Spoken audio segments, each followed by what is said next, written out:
Hello there YouTube, it's your Boy3 back with another kicking graphic novel review. Today we are looking at more of Image Comics' Massive Verse, which is kind of just what I'm focusing on right now.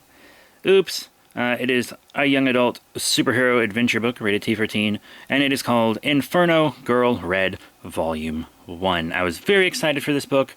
For some reason, I don't know. For some reason I thought she'd be their Ultraman. I thought she'd be a giant hero. She's not. She's very much their Kamen Rider. Even though she doesn't really ride anything yet, visually, she is a Kamen Rider. She has the big red scarf. She's got the transformation device, which is something Radiant Black does not have. She has a transformation phrase, which is very HENSHIN hero. She doesn't just shout HENSHIN, she shouts something a bit more specific. But yeah, visually, she's all Kamen Rider, minus the riding. But I'm sure she'll get a vehicle at some point, eh? Probably. Let me read you the back of the book. Inferno Ignite! Apex City is a globally recognized hub of progress and beacon of hope until it's ripped out of our universe by an ancient cult and its army of demons.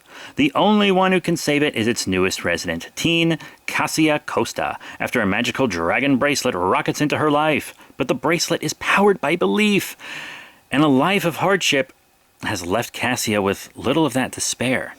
When all seems lost, can Cassia rekindle her belief in a better tomorrow to embrace a secret legacy, save her mother's life, and light a way as Inferno Go Red? From creators Erica D'Urso, who worked on The Mighty Valkyries, which is something I've been wanting to read, and Matt Groom, who worked on Self-Made and Ultraman. Haven't read Self-Made, which I think is a Massive Verse book. There's some Massive Verse book I haven't gotten into yet, but I have read that Ultraman. I assume that's the Marvel one.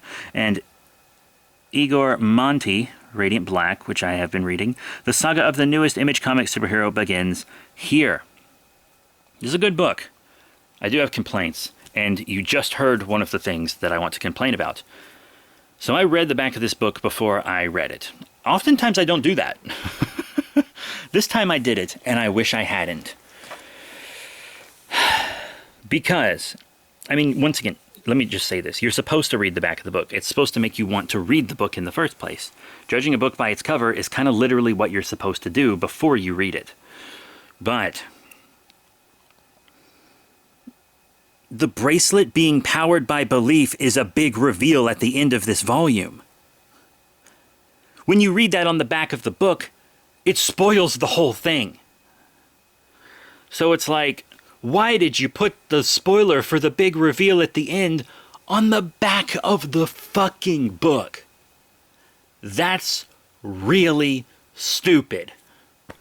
Incredibly dumb. Why would you do that? I just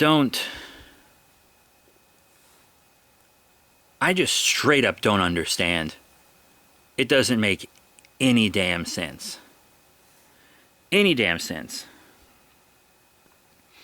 Anyway, the upcoming Inferno Girl Red and her mom travel to this nice futuristic city because she's been accepted to this kind of really nice private high school. She is a very smart kid, and her mom is a reporter.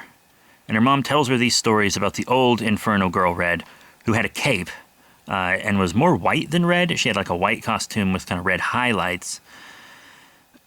And her mom was basically this Inferno Girl Red's Lois Lane. Inferno Girl Red would like always save her. And there's a big V on her belt, which is very Super Sentai. And the original Inferno Girl Red does invoke more of a Sentai feel than the one that's about to be created. But yeah, there were all these monsters. And apparently people didn't believe the stories about Inferno Girl Red. They thought the mom was just lying to make papers, but she was not. She was not. Anyhow, the daughter goes into school, makes some good friends. It kind of seems like she's going to end up romantically involved with her roommate. That's the vibe I get. I don't know. It's just the vibe I get. But there are these magic dudes that teleport the city into another dimension, this dark dimension, but this big futuristic shield goes up to protect it from the darkness. But before it goes up, all these monsters that Inferno Girl Red used to fight get in. So this city is trapped in another dimension and blah, blah, blah. And it kind of reminds me of some stuff I've seen in Power Rangers, you know, like Terravenger flying throughout space trying to find Earth. Or perhaps in RPM there's that one city that's behind a shield because the rest of the world has been destroyed. Kind of reminiscent of that. They're stuck in this other dimension behind a shield. There's monsters and cultists that they gotta fight. And when the mom sees that the daughter has the transformation device on her wrist, she teaches her to shout, "Inferno Ignite," take a certain pose, blah, blah, blah. And the new Inferno Girl Red is a good bit different looking. She is cooler. I mean, I think they're both really cool, but she's much more Kamen Rider-y looking now. Very Kamen Rider-esque visor. No bug eyes, but it does have points. She's got her transformation device visible on her costume and the scarf. She is very Kamen Rider looking. God, I hope she gets a nice vehicle. But yeah, she has to learn to use her powers. And it's powered by belief, but like many teens, she has a lot of self-doubt. A lot of self-doubt. But at least she has a good relationship with her mother, huh? Her mom's basically homeless because she can't find a job and therefore a place to live. And then we get this kind of big, dark knight-looking guy. When I say dark knight, I mean like a fantasy kind of Black Knight guy. He forges some of the monsters into armor to kind of make himself very... I get a Shadow Moon feel from him. I don't know if you've seen Kamen Rider Black RX. Or is it Black that Shadow Moon is from? Ah, shit, I can't remember. Shadow Moon is one of the coolest Kamen Rider villains. And this guy gives me a lot of big Shadow Moon vibes. He really does. Also, it's very obvious that one of Inferno Girl Red's teachers and owner of the school and one of the leaders of the city, it's so freakishly obvious that she's the old Inferno Girl Red. Anyone who's read a comic before will probably pick up on that. But there's also this one classmate she has who has a bad relationship with his dad, who's a big businessman in town and one of the teachers. And it's revealed that he is the bad guy, not the classmate, but the dad. And it's like, why didn't I see that coming? That should have been obvious too. But somehow I didn't make that connection. Though it does seem to be very, very obvious in hindsight. But Inferno Girl Red ends up making some friends that can help her out. Both of her friends, by the way, immediately figure out she's Inferno Girl Red. She is terrible at keeping her secret identity. And also the original Inferno Girl Red immediately figures it out. The mom helps her figure out that she is Inferno Girl Red. We also get to see her HENSHIN hero power-up form, Inferno Girl Red Blazing. But when she transforms into it, you know, like when Spider-Man transforms in the Japanese Henshin Hero Spider-Man show, he's like, the emissary of hell, Spider-Man. Well, she says, belief incinerates the conceivable, Inferno Girl Red Blazing. I love that. It's so Japanese tokusatsu.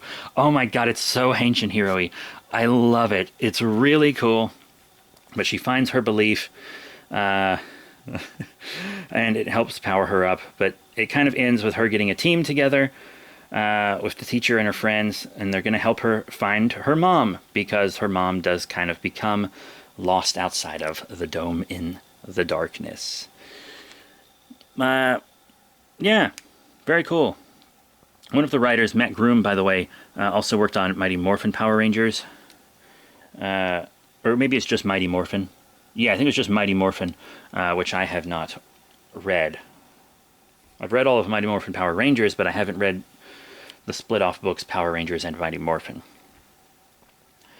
So Inferno Girl Red is good. There are some things in it that are obvious, even if one of those obvious things I somehow didn't pick up on. I guess that's a point in the book's favor. I mean, I'm glad that it was a reveal for me, but looking back on it, I'm just like, how did I miss that?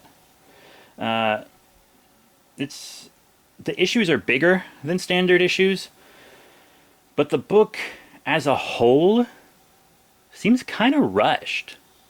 Like, if you were listening to this review and you were like, wow, he's really burning through these plot points quick, that's because the book did it.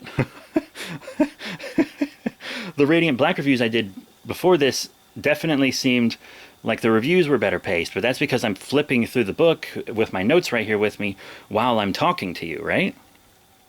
And Inferno Girl Red is a rushed book. It's like they rushed to get her to a certain point before Supermassive or something. Supermassive, of course, being the crossover. And I think the reason why I thought she was an Ultra type hero, I think it's because she looks so big on the cover of it. But then, you know, you look at the cover for like 2 seconds and you realize, oh no, the other two are just behind her. I'm just dumb. I don't know. I really thought she was going to be an Ultraman type. I don't know. But we can talk about the Ultraman kind of things when we get to Supermassive itself. Is Inferno Girl Red good? Yes. Does the back spoil the big reveal at the end? Yes. It's a good book. It's not as great as Radiant Black. Or even Rogue Sun. Both of which I've started and really enjoy. And I really enjoy Inferno Girl Red as well. But I'm not going to be in as big of a rush to get her new volumes as I am the others. I am reading everything in the Massiveverse. I'll even make my way to Cowl eventually. Cowl was a book that wasn't written for the Massiveverse, but was kind of retroactively added to it. So they're just heroes from the 60s, and they made movies about them in the Massiveverse, and they're kind of pop culture icons because of that. That's really all that Cowl brings to it. You don't have to read Cowl to understand the Massiveverse at all. At least that's my experience so far. Who knows what will happen in the future. But Cowl does look interesting. Anyway, Inferno Girl Red is good. If you're a Western tokusatsu, HENSHIN hero, superhero fan, you're going to like it. But it's nothing really mind-blowing. Good, but, you know, doesn't invoke a lot of the same emotions I had reading Radiant Black. But that's it. Thank you all very much for your support. Remember to rate, comment, and subscribe. Check out all the cool links in the description below, Facebook, Twitter, etc. And I'll be seeing you all next time. Bye for now.